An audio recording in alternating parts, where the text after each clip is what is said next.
Game 6 tonight here on the floor in Miami. LeBron James facing elimination once again. That was the most confident he looked until the fourth quarter. And there's Tim Duncan, who had a flashback to about 2003 for 3/4 of this game. He was remarkable. That's why he played sweet. He played big.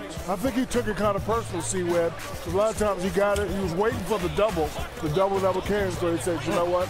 I'm big fundamental, the greatest power forward in the game. This is what I'm going to do. Oh, not a petty, not a Manny, but a facial. Absolutely, and the smack across the face for good measure for Kawhi Leonard that was the on facial. Mike Miller. I thought it was just a face-to-face dunk with the smack for added emphasis. Mario Chalmers, bonus offense out of the Heat. He had 14 at the half, and they found themselves down. That seemed like an ominous sign for the defending champs. Duncan posts up Chris Bosh. He hit his first 8 shots in this game. There was a play early in the first. Actually it was Chris Bosh. He hit his first jumper. I seen the look on Tim Duncan's face. He came out, hit a shot at the glass. He was like, okay, here we go. But look at him, the young fundamental right there. Great pass by Diaw. Great finish by the big fundamental. 11 of 13 in the first half for 25 points at the break. Boris Diaw dives for the loose ball, finds Tony Parker and 1. Spurs up by 4. Tim Duncan put them in a position where they could have control going into this second half. And Kawhi Leonard, just another all-around solid performance here, just making play after play for the Spurs. The Heat turned it over 15 times in this game. Leonard taking advantage there. James off on the 3. They're going to continue to give him that shot. Luckily, late to force overtime, he hit, I think, 2 of them. But you see the big fundamental playing young. He putting up them C-Web numbers. 12 out of 15.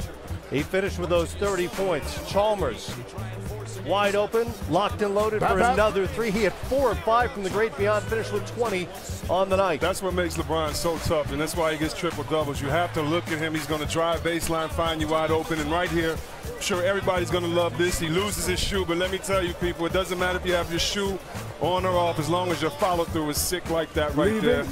Knocks it down. Sock it to him, Mike Miller.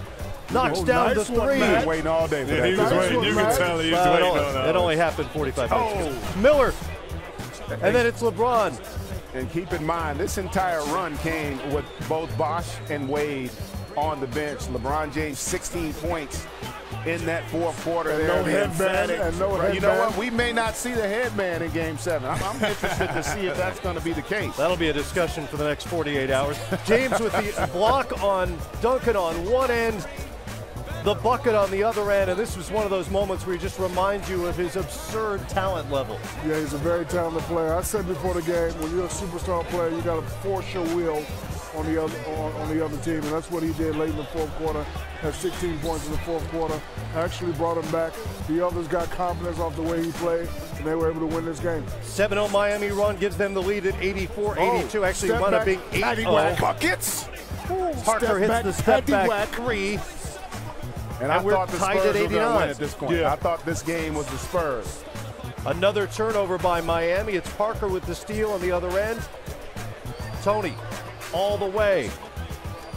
He was 6 of 23 to get his 19 points. That's either travel or great feet work.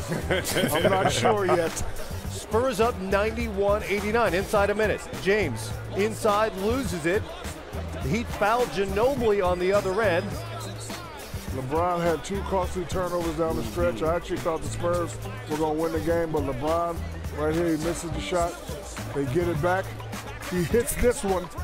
And then the one we talked about earlier, Ray Allen in the corner, they will make him tie the game up. And credit Dwayne Wade on that possession. Keeping the ball alive, allowed the Heat to get that offensive rebound and gave LeBron a second chance. It was Wade who tipped it, so 94-92 now. And they fouled Kawhi Leonard. Foul to give. Or excuse me, not a foul to give. They did foul Leonard, who hit 1 of 2 at the free throw line. And let's face it, the biggest moment of Kawhi Leonard's career at the free throw line here with an opportunity to seal it potentially. Gotta get them one big one. At that point, the door is ajar. And Leonard does connect on the second one, so it's a 3-point, but more importantly, one possession game. Another huge offensive rebound here. James misses on the three.